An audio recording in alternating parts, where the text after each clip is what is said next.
تو پاکستان کی کوششوں سے مشرق وسطی میں جاری جنگ کے بادل چھٹنے لگے ہیں۔ فیلڈ مارشل حافظ سید عاصم منیر کی دنیا میں امن کے لیے کی گئی کوششیں بالآخر رنگ لانے لگی ہیں۔ 21ویں صدی کا سب سے بڑا معاہدہ پاکستان کی کوششوں سے ممکن ہونے جا رہا ہے جناب۔ جی ہاں، بات ہو رہی ہے ایران اور امریکہ کے درمیان جاری جنگ کے خاتمے اور اس کے نتیجے میں ہونے والے امن معاہدے کی۔ پاکستان کی کوششوں سے امریکہ اور ایران کے درمیان امن کی شمع روشن ہونے جا رہی ہے۔ بہت بڑی ڈیولپمنٹ ہے۔ آئندہ 24 گھنٹے انتہائی اہم ہیں۔ آئندہ 24 گھنٹے میں امن معاہدے پر دستخط ہونے کا امکان ہے۔ 3.5 ماہ سے جاری جنگ رکوانے کے لیے پاکستان کی سول اور عسکری قیادت نے اپنا بھرپور سفارتی کردار ادا کیا ہے۔ پاکستان کی کوششوں سے ہی امن کی راہ ہموار ہوئی ہے۔ امن معاہدے کے بعد دنیا نئے ایک امن کے دور میں داخل ہوگی۔ امن معاہدے کے پہلے سے کہیں زیادہ ہم قریب ہیں۔ حتمی شکل آئندہ 24 گھنٹے میں متوقع ہے۔ وزیر اعظم میاں محمد شہباز شریف کا سوشل میڈیا پر بڑا بیان سامنے آیا۔ انہوں نے کہا کہ معاہدے کو حتمی شکل دینے کے بعد دستخط کی تیاری کریں گے۔ پاکستان امن معاہدے پر الیکٹرانک دستخط کی تیاری کر رہا ہے۔ معاہدے کے بعد اگلے ہفتے تکنیکی سطح کے مذاکرات ہوں گے۔ مذاکرات کے دوران تعاون پر امریکہ اور ایران کا شکریہ ادا کرتے ہیں۔ امن معاہدے پر حمایت اور تعاون پر برادر ممالک کے بھی دل سے ممنون ہیں۔ وزیر اعظم میاں شہباز شریف نے کہا ہے کہ یقین ہے کہ یہ تاریخی معاہدہ دیر پا امن کے لیے مضبوط بنیاد ثابت ہوگا۔ وزیر اعظم نے امریکی صدر ڈونلڈ ٹرمپ، امریکی نائب صدر، ایرانی صدر مسعود پزشکیان اور ایرانی وزیر خارجہ عباس عراقچی سمیت دیگر رہنماؤں کو پیغام میں ٹیگ کیا۔ اسلام آباد ایکارڈ پر کل دستخط نہیں ہوں گے، لیکن آنے والے دنوں میں کسی بھی وقت ایم او یو پر دستخط ہو سکتے ہیں۔ ایرانی وزارت خارجہ کے ترجمان کی وضاحت۔ اسماعیل بقائی نے کہا کہ اسلام آباد ایکارڈ کا بنیادی مقصد جنگ کا فوری خاتمہ ہے۔ اس مرحلے پر جوہری پروگرام سے متعلق کوئی شق ایم او یو کا حصہ نہیں ہے۔ ایرانی اسپیکر اور چیف مذاکرات کار محمد باقر غالیباف کہتے ہیں کہ بہانہ نہیں چلے گا، وعدوں پر بلا جواز عمل درآمد کرنا ہوگا۔ متوقع معاہدے کے لیے تمام فریقین کو اپنی اپنی ذمہ داریاں پوری کرنا ہوں گی۔ آخرکار ہر شخص وہی کاٹتا ہے جو بوتا ہے۔ بیان میں ایرانی اسپیکر کا کہنا تھا کہ جن باتوں پر اتفاق ہوا ہے ان پر بغیر کسی شرط اور بہانے کے عمل ہونا چاہیے۔ ایران کے سابق سپریم لیڈر شہید آیت اللہ علی خامنائی کی تدفین سے متعلق نئی تاریخ بھی سامنے آ گئی ہے۔ ایرانی میڈیا کے مطابق جنازے کی تقریبات 4 جولائی سے شروع ہوں گی۔ 7 جولائی کو قم شہر میں جلوس جنازہ ہوگا۔ تدفین 9 جولائی کو مشہد میں امام علی رضا کے مزار کے احاطے میں کی جائے گی۔ اس سے پہلے اطلاعات تھیں کہ سپریم لیڈر شہید آیت اللہ علی خامنائی کی تدفین محرم کے پہلے عشرے کے بعد کی جائے گی۔ اور اب کچھ ملکی معاملات کی بات کرتے ہیں۔ وزیر اعظم نے اپوزیشن کو مذاکرات کی دعوت دے دی ہے۔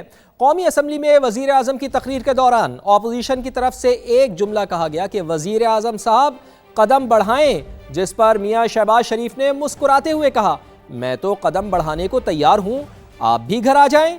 آئین، قانون اور جمہوریت کی بالادستی کے لیے اپوزیشن کو بات چیت کی دعوت دیتا ہوں۔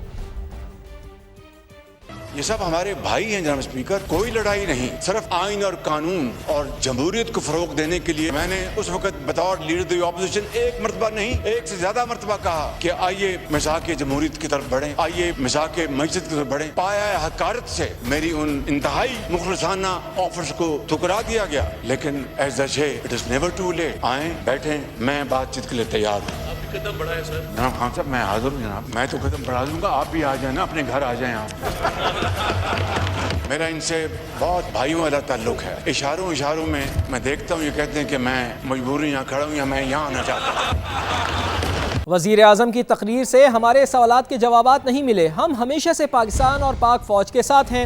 Chairman P T I barrister Gohar کا قومی اسمبلی اجلاس سے خطاب، بولے یہ ملک ہمارا ہے اور ہم اس ملک کے ہیں، ہم نے ہمیشہ پاکستان اور آئین کی بالادستی کی بات کی ہے۔ ہمیں وزیر اعظم صاحب کی سپیچ سے جواب نہیں ملا۔ یہ ملک ہمارا ہے، ہم اس ملک کے ہیں، اس ملک اس دھرتی پہ کبھی کوئی کمپرومائز نہیں ہوگا۔ سب سے پہلے پاکستان، یہ آواز ہمارا ہے اور ہمیشہ رہے گا۔ एक चीज बताएं, मैंने लास्ट टाइम भी कहा था कि खुदा के लिए फौज के सर पे सियासत ना की जाए। वफाकी वज़रा की तवील पोस्ट बजट प्रेस कॉन्फ्रेंस, अशराफिया, एक्सपोर्टर, सनतकारों और बड़ी तनख्वाह वालों को ज़्यादा रिलीफ देने का इतराफ़। वज़ीर ख़जाना ने कहा कि 50 करोड़ से ज़ायद आमदन पर सुपर टैक्स 8% कर दिया गया है। 70 अरब रुपए की इजाफी सब्सिडी दी। वज़ीर इत्तलात अताउल्लाह तारड़ का कहना था कि वज़ीर आज़म आवाम को रिलीफ देने के लिए हरदम तैयार हैं। इस्लामाबाद से ज़हीर अली खान की रिपोर्ट। बजट अवामी लेकिन मराआत अशराफिया, बड़े तनख्वाहदारों, एक्सपोर्टर्स और सनतकारों के लिए। पोस्ट बजट प्रेस कॉन्फ्रेंस में वजीर खजाना और वजीर मुमलिकत खजाना की मुतज़ाद बातें। वफाकी वजीर खजाना मोहम्मद औरंगजेब ने आबादी की बुनियाद पर वसाइल की तकसीम का फार्मूला गलत करार दिया और अगले NFC अवार्ड में उसे दुरुस्त करने का दावा किया। मुख्तलिफ शोबों को दी गई मराआत भी दोहरा दी।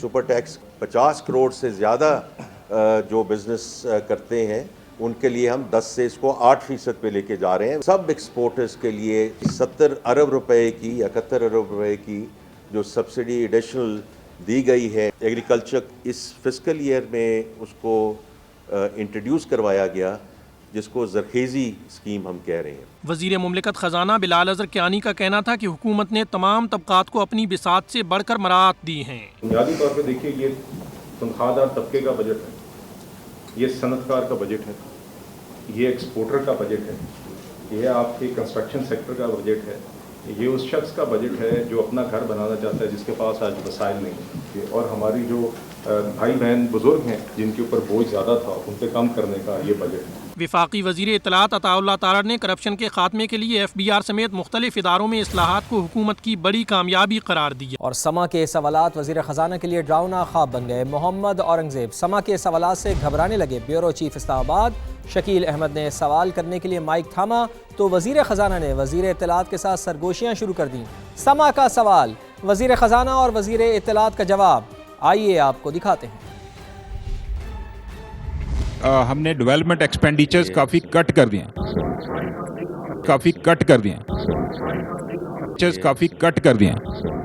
डेवलपमेंट एक्सपेंडिचर्स काफ़ी कट कर दिए हमने 1 ट्रिलियन रुपीस की, जबकि करंट एक्सपेंडिचर 17.4 ट्रिलियन। एक पे गुजारा कर ले, बहुत कसम से सिविल पेंशनर्स के लिए हम कर्सी में बैठे हुए हैं आपकी खातिर, प्लीज रेपिटेशन बहुत है। छोटा सा सवाल है, एक सवाल हो गया प्लीज। तो जनाब, पीपल्स पार्टी का नाकाबिले तस्खीर सियासी किला कहलाने वाला लियारी आज भी बुनियादी सहूलियात से महरूम है। 18 साल से सिंध में हुक्मरानी करने वाली जमात के तरक्याती दावे अपनी जगह, लेकिन इलाके में टूटी हुई सड़कें, उबलते हुए मैनहोल्स और कचरे के ढेर कुछ और ही कहानी सुना रहे हैं। 18 साल से कोई काम नहीं हुआ, तरक्याती फंड्स कहाँ खर्च हुए? शहरियों ने सिंध हुकूमत की कारकर्दगी पर सवाल उठा दिए हैं। हफीज बलोच की रिपोर्ट देखिए। पेरिस का ख्वाब दिखाया, पेरिस तो दरकिनार, इसे एक इंसान के रहने के काबिल भी नहीं बनाया। ये है लियारी, पीपल्स पार्टी का गढ़, जहाँ के मकीन बरसों से बुनियादी सहूलियात से महरूम हैं। खस्ताहाल सड़कें, टूटी फूटी गलियाँ, बलते मैनहॉल और जगह जगह कचरे के ढेर। लियारी के मकीन बड़े मसाइल के साथ जिंदगी गुजारने पर मजबूर हैं। सिंध पर 18 साल से हुक्मरानी करने वाली पीपल्स पार्टी लियारी को पेरिस ना बना सकी। यहाँ के शहरी आज भी पत्थर के दौर में जी रहे हैं। ये लियारी है, जियालों का इलाका है, खास कर पीपल्स पार्टी का इलाका है, तो पीपल्स पार्टी को तो लाजिम इस पर तवज्जो देनी चाहिए, क्योंकि पीपल्स पार्टी उभरी ही यहीं से। सड़कों और गलियों की हालत बद से बदतर, निकासी आब का निजाम भी तहस नहस हो चुका। हर तरफ फैला गंदा पानी, जगह जगह गंदगी के ढेर, ताफुन ज़दा माहौल लोगों को बीमार कर रहा है। कोई बनाने वाला नहीं है, बस पैसे मिल गए जेब में गए और खत्म। खाली दावे ही करना है ना, और क्या है, को कामगोरी करना है, दावे करना है भाई। दावे तो कोई भी कर लेगा, काम करे तो पता चले ना। लियारी पीपल्स पार्टी का घर है, यहाँ से हर दफ़ा एक सीट लेके गई है लियारी। मामूली बात नहीं है, लेकिन बस अल्लाह हाफिज़ है हमारा यहाँ।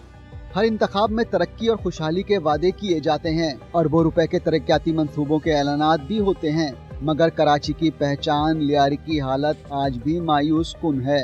इलाका मकीन सवाल उठा रहे हैं कि 18 साल के तवील इक़्तिदार के बाद भी लियारी की किस्मत क्यों नहीं चमकी? तरक्याती फंड्स कहाँ खर्च हुए? कैमरामैन मोहसिन अली के साथ हफीज बलोच, समा, कराची।